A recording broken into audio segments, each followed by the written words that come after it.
mercado cada vez mais complexo e competitivo, é de fundamental importância planejar as atividades e áreas que devem ser priorizadas nas estratégias da empresa, evitando assim desperdício de energia com atividades que não conduzem ao resultado planejado.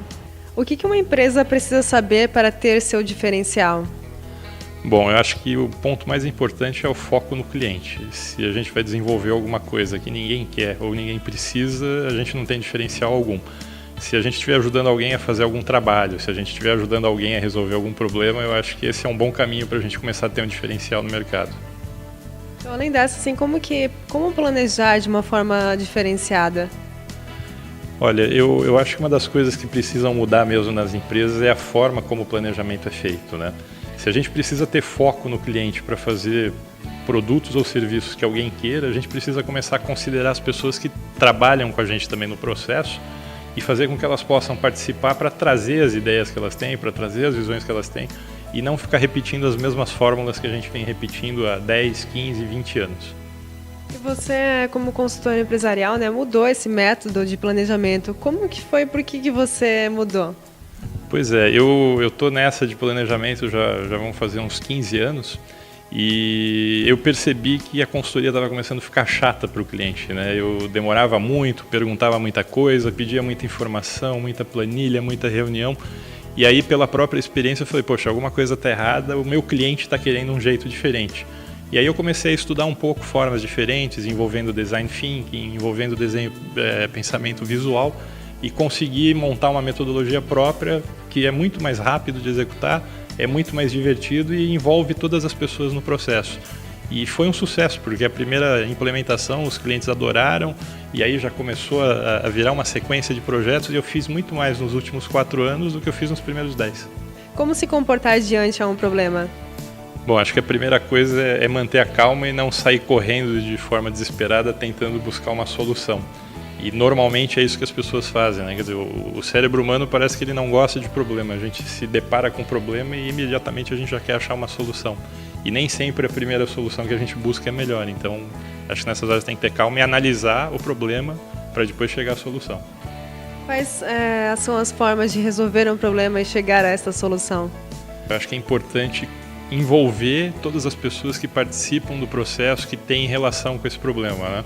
Imagina uma empresa, né? Uma empresa é que nem uma casa, ela tem vários lados, tem o lado da produção, tem o lado financeiro, tem o lado dos recursos humanos, e se a gente não coloca todas essas pessoas juntas para conversarem, para analisarem o problema, a gente não chega em lugar nenhum.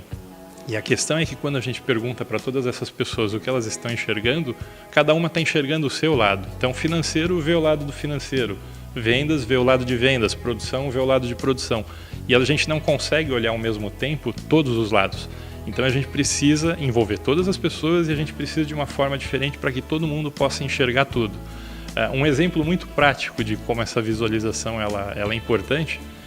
Você já parou na rua alguma vez para pedir informação em algum lugar que você não conhecia? Provavelmente já. O que acontece nessa hora, né?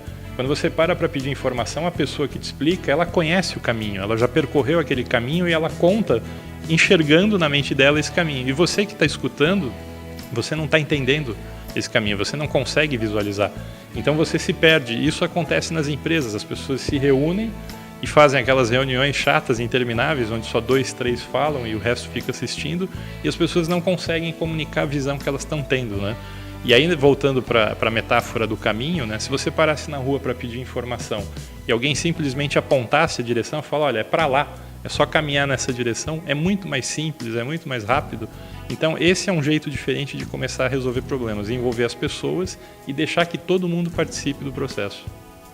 Por que é tão difícil colocar um plano em prática? Que muitas pessoas elas acabam deixando o plano para depois e acabam esquecendo e não conseguem colocar em prática, né? Por que é tão difícil?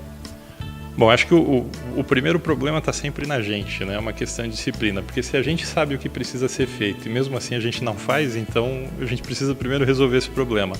Agora, se a gente considerar que a gente tem várias pessoas para executar um plano e a gente faz planos que não dão certo, né? Quer dizer, pode ser que o que esteja errado é a forma como a gente faz esses planos. Voltando para a história dos lados da casa, né? Imagina que você vai fazer um planejamento com 6 gestores da sua empresa e você reúne essas 6 pessoas para planejar E a primeira coisa que a gente faz é definir uma visão de futuro, aonde a gente quer chegar. O problema é que são 6 pessoas e 6 pessoas têm 6 visões diferentes de onde eles querem chegar.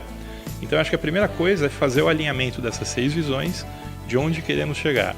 Depois que você consegue conciliar essas 6 visões, aí sim a gente começa a fazer um brainstorm e pensar como é que a gente chega lá. Mas, de novo, são 6 pessoas dando ideias diferentes de como chegar. Então, você percebe que é sempre um processo de todo mundo enxergar a mesma coisa e da gente poder conciliar essas coisas com todas as visões de todos os participantes. Depois que a gente faz tudo isso, normalmente também a gente sai correndo para executar. Não, primeiro vamos definir prioridade. A gente não tem tempo, a gente não tem dinheiro, a gente não tem recurso para fazer tudo de uma vez. Então a gente precisa priorizar o que vai ser feito primeiro, o que vai ser feito depois. Como ser comprado pelo cliente? Legal, boa pergunta, né? Ainda mais em tempos onde está todo mundo preocupado em vender, né? Acho que já está todo mundo cansado de receber telefonema em casa à noite, na hora do almoço, na empresa, de pessoas tentando empurrar coisas para você. Então acho que o ser comprado é muito importante. E o como ser comprado, eu volto para o nosso papo inicial, que assim, primeiro você tem que entender o que o seu cliente está buscando. Eu acho que primeiro você tem que desenvolver alguma coisa que o seu cliente precisa. Ajudar ele a resolver um problema, ajudar ele a fazer um trabalho, ou seja, você precisa oferecer algum valor para ele. Se ele enxergar esse valor, ele te compra. Então acho que o primeiro passo é esse. O segundo passo é se comunicar, mas de novo se comunicar não dessa forma agressiva, dessa forma invasiva que acontece hoje, e as pessoas já estão cansadas disso. Eu acho que se comunicar tem formas diferentes de fazer isso. Existe marketing de conteúdo. Você pode entregar conteúdo de qualidade para as pessoas vão te conhecer, vão saber quem você é, vão saber o que você faz e aí elas podem se interessar, te perguntar como você pode ajudar elas ou como o teu produto pode ajudar elas. Você pode fazer palestras, você pode escrever artigos, você pode ter uma página na internet onde você compartilha conteúdos. Eu acho que o importante é se engajar com o cliente, envolver ele no processo para que ele se relacione com a sua empresa, com você, com a sua marca de uma forma natural, não de uma forma forçada, né? Compra, compra, compra. O que uma empresa costuma fazer de errado e que poderia ser feito diferente na questão de atendimento? Eu acho que não dá retorno para o cliente, né? Deixar o cliente no vazio. O cliente tem uma demanda, tem uma reclamação, tem um pedido, e aí às vezes a empresa fica com medo de responder, o cliente está reclamando, o que eu faço? Ou tenta ocultar o problema, ou fazer de conta que não aconteceu. Eu acho que essa é a pior coisa que pode acontecer.